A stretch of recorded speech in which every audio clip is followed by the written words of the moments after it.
Good morning, Miss. Happy Teachers' Day. Happy Onam. ആഹാ കൊള്ളാലോ. ഓണത്തിൻ്റെ ഇടയിൽ ഇന്ന് ടീച്ചേഴ്സ് ഡേ മറന്നില്ലല്ലേ? താങ്ക് യു മിസ്സേ. എൻ്റെ അച്ഛൻ പറഞ്ഞിട്ടുണ്ട് പാരൻസ് കഴിഞ്ഞാൽ പിന്നെ നമ്മുടെ സെക്കൻഡ് പാരൻസ് ടീച്ചേഴ്സ് ആണെന്ന്. അതുകൊണ്ട് ഞാൻ ടീച്ചറിനോട് ഇപ്പോൾ കാര്യം പറയാൻ വേണ്ടിയാണ് വന്നത്. ആണോ? എന്ത് പറ്റി? മിസ്സിനറിയാലോ, എൻ്റെ ഏറ്റവും ബെസ്റ്റ് ഫ്രണ്ട് അമ്മക്കുട്ടി എന്നോടൊരു കാര്യം പറഞ്ഞു. ആണോ? എന്താ പറഞ്ഞത്? കഴിഞ്ഞ ഓണം സെലിബ്രേഷനൊക്കെ നല്ല പുതിയ ഉടുപ്പും പുതിയ ബാഗും ഒക്കെ ഇട്ടിട്ടാണല്ലോ ആള് വന്നത്. അതേ മിസ്, അവൾക്ക് പുതിയ ബാഗ്, പുതിയ ടോയ്സ് ഒക്കെ ഉണ്ട്. പക്ഷെ അവൾക്ക് ഓണം വെക്കേഷൻ ഒക്കെ ആണെന്ന് പറഞ്ഞിട്ടുള്ള ഹാപ്പിനെസ് ഇല്ല. അപ്പം എന്താണെന്ന് ഞാൻ അവളോട് ചോദിച്ചപ്പോൾ അവൾ എന്നോട് പറഞ്ഞു, അവളുടെ അച്ഛനും അമ്മയും ഭയങ്കര ജോലി തിരക്കാണ്.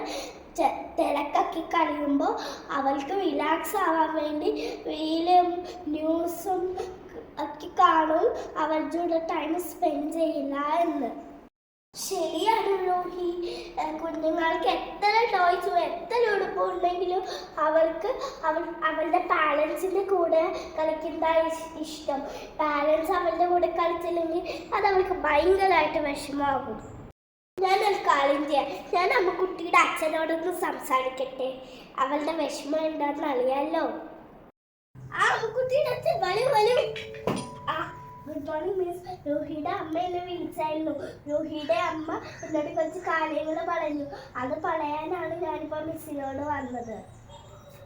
അമ്മക്കുട്ടി രോഹിയുടെ കുറച്ച് വിഷമം പറഞ്ഞായിരുന്നു. അത് രോഹി എന്നോട് വന്ന് പറഞ്ഞു. നിങ്ങളെന്താ അമ്മക്കുട്ടിയുടെ കൂടെ കളിക്കാനോ അവളെ പഠിപ്പിക്കാനോ ഒന്നും ഇല്ലേ? ജോലിത്തിരക്കിൻ്റെ ഇടയിൽ നമ്മളത് ചെയ്യില്ലായിരുന്നു. ഞങ്ങൾ കളിയില്ലായിരുന്നത് അവൾക്ക് അത്രയും വിഷമമായിരിക്കുന്നു. ഇനി അങ്ങനെ ഒരിക്കലും സംഭവിക്കില്ലെന്ന് ഞാൻ വരുന്നതിന് മുമ്പ് അമ്മക്കുട്ടിയോട് പറഞ്ഞതാണ്. ഇനി അത് ശ്രദ്ധിക്കണം. അവൾക്ക് എത്ര സാധനങ്ങളുണ്ടെങ്കിലും എത്ര സന്തോഷം ഉണ്ടെങ്കിലും അവൾക്ക് അവളുടെ അച്ഛൻ്റെയും അമ്മയുടെയും കൂടെ കളിക്കുന്നതാണ് ഏറ്റവും വലിയ സന്തോഷം. അതുകൊണ്ട് കൂട്ടുകാരെ, ഇത്തവണത്തെ ഓണം നമ്മുടെ പാരൻസിൻ്റെയും കസിൻസിൻ്റെയും കൂടെ അടിച്ചു പൊളിക്കണം. അവരുടെ സ്നേഹവും വാത്സല്യമാണ് നമ്മളുടെ ഏറ്റവും വലിയ സമ്പത്ത്. കൂട്ടുകാരെ, ഈ ഓണത്തിരക്കിൻ്റെ ഇടയിൽ നമ്മളുടെ ഗുരുക്കന്മാരുടെ വിഷ് ചെയ്യാനും നന്ദി അറിയിക്കാനും മറക്കരുത്. കാരണം ഇത്തവണത്തെ ഓണത്തിൻ്റെ ദിവസം തന്നെയാണ് ടീച്ചേഴ്സ് ഡേയും.